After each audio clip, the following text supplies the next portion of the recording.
Ave Maria, gratia plena, Dominus tecum benedicta tu,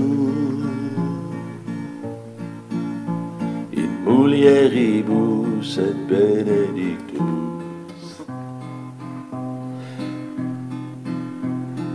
fructus ventris tui, Iesus. Alléluia, Alléluia, Alléluia, Alléluia, Alléluia, Alléluia, Alléluia, Alléluia.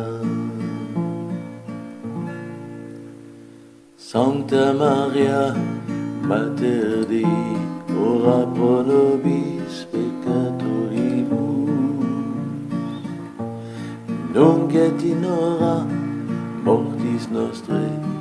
Ave Maria, gratia plena. Alléluia, Alléluia, Alléluia, Alléluia, Alléluia, Alléluia, Alléluia, Alléluia.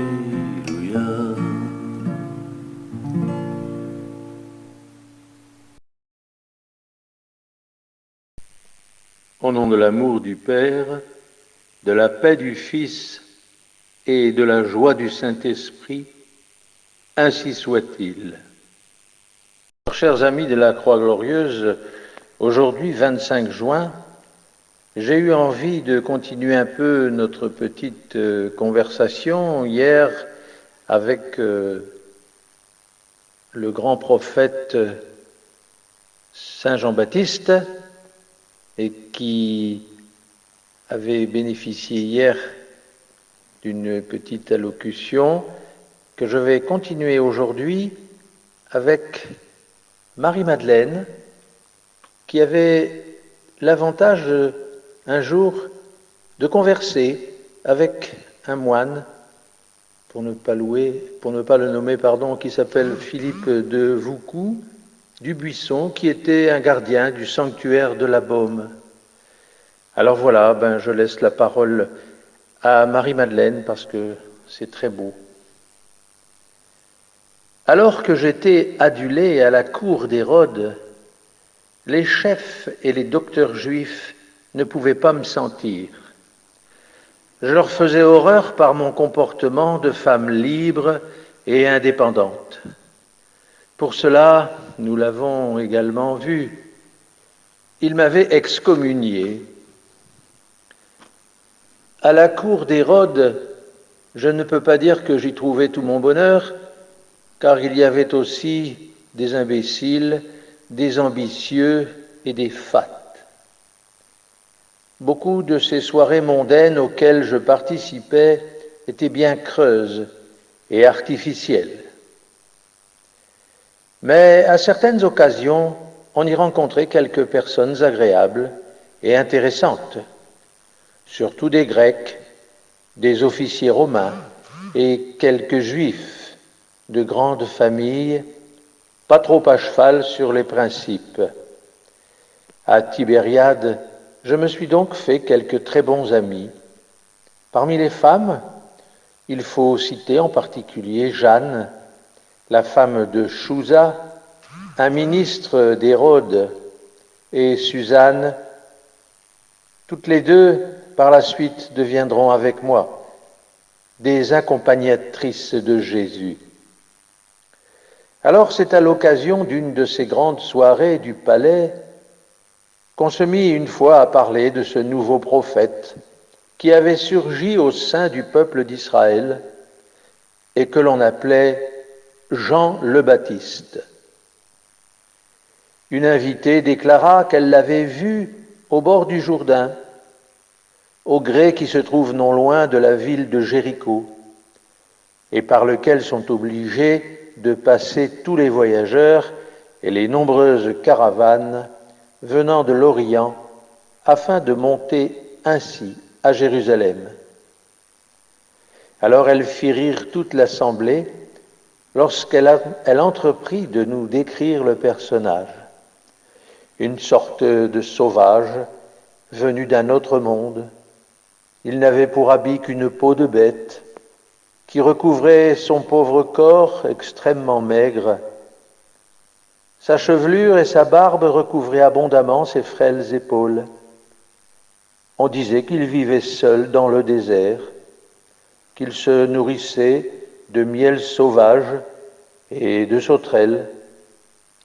Ses yeux étaient brillants et quelque peu hagards au fond de leur orbite saillante. Certains disaient qu'il avait fréquenté pendant de longues années ces fameux moines esséniens qui s'étaient retirés loin du monde au bord de la mer Morte.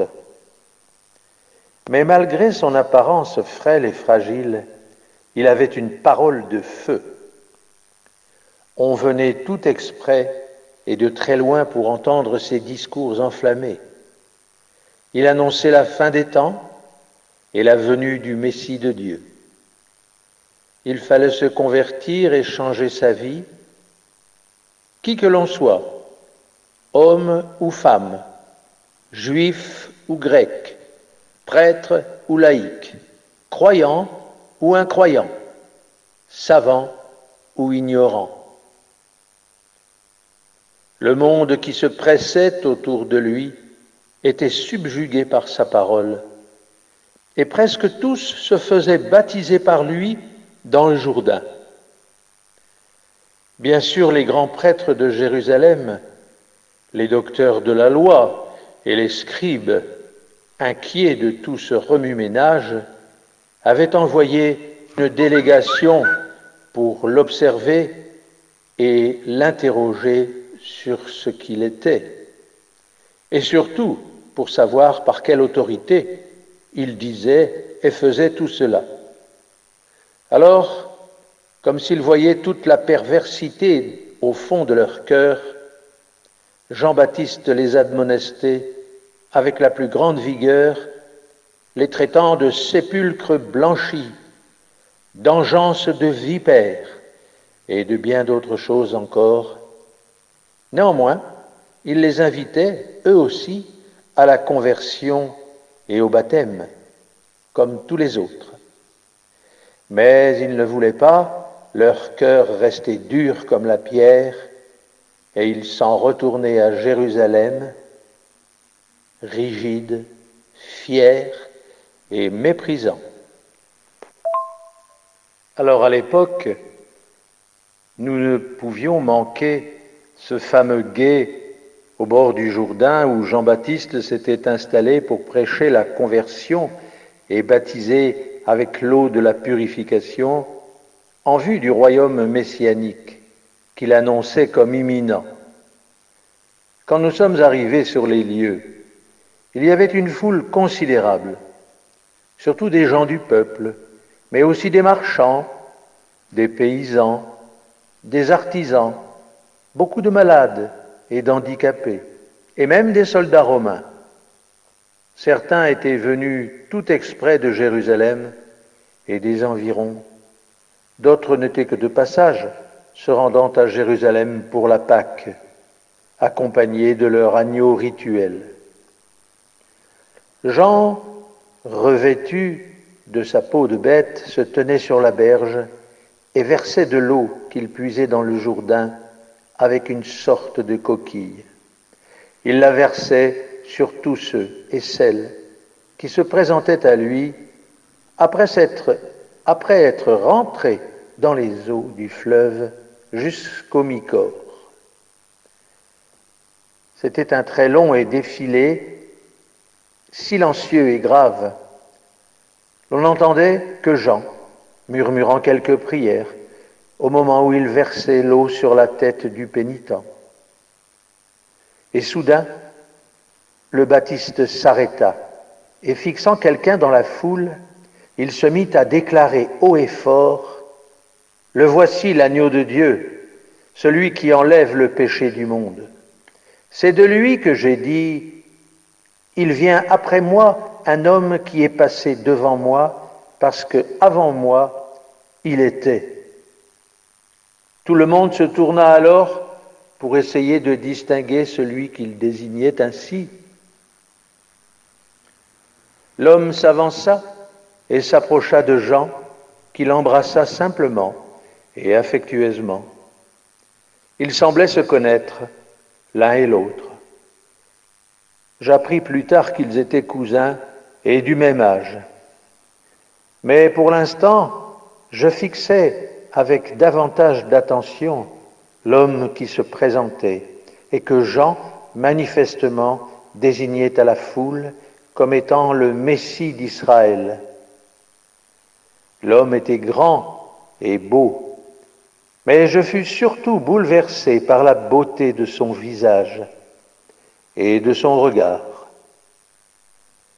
Jamais parmi tous les hommes que j'avais pu rencontrer jusqu'alors, il ne m'avait été donné de contempler une telle beauté, beauté indéfinissable, indescriptible, parce qu'à travers un tel visage et un tel regard, on discernait une immense bonté, une immense douceur et surtout une extraordinaire pureté que rien ne pouvait ternir. Oh, ce regard, miroir de l'âme, du cœur et de l'intelligence. Et j'étais fasciné par ce visage et le regard de cet homme qui allait devenir mon Rabbouni. Je ne ressentais en moi aucune paralysie, aucun anéantissement, mais plutôt une immense confiance, une immense paix et un immense enthousiasme. Devant tant de pureté, c'est l'enthousiasme qui se réveille soudainement en vous, vous libérant de tout poids et de toute retenue liée aux forces négatives de l'égoïsme et du péché. Pendant un court instant, j'ai même cru que son regard croisait le mien et qu'il m'adressait un beau sourire. Je pense maintenant que ce ne fut qu'une élucubration de mon imagination toujours débridée. Il ne me connaissait pas encore et il n'avait pas de raison de me distinguer parmi tant d'autres. Mais, qui sait, n'était-il pas le Fils de Dieu et ne voyait-il pas au-delà de ce que tout humain peut voir? Son attitude près du Baptiste était simple, presque timide. Entrant lui aussi dans l'eau du Jourdain, il demanda, comme tout le monde, à être baptisé par son cousin prophète. Mais Jean recula comme horrifié, lui disant « Mais c'est moi qui ai besoin d'être baptisé par toi, et toi tu viens à moi ?» Et Jésus lui répondit « Laisse faire pour l'instant, c'est ainsi qu'il convient d'accomplir toute justice. » Alors Jean, soumis, baptisa Jésus. Au moment même où il versait l'eau sur la tête du Rabbouni, une colombe vint voleter quelques instants au-dessus d'eux, et tout le monde entendit nettement une voix venue d'on ne sait où,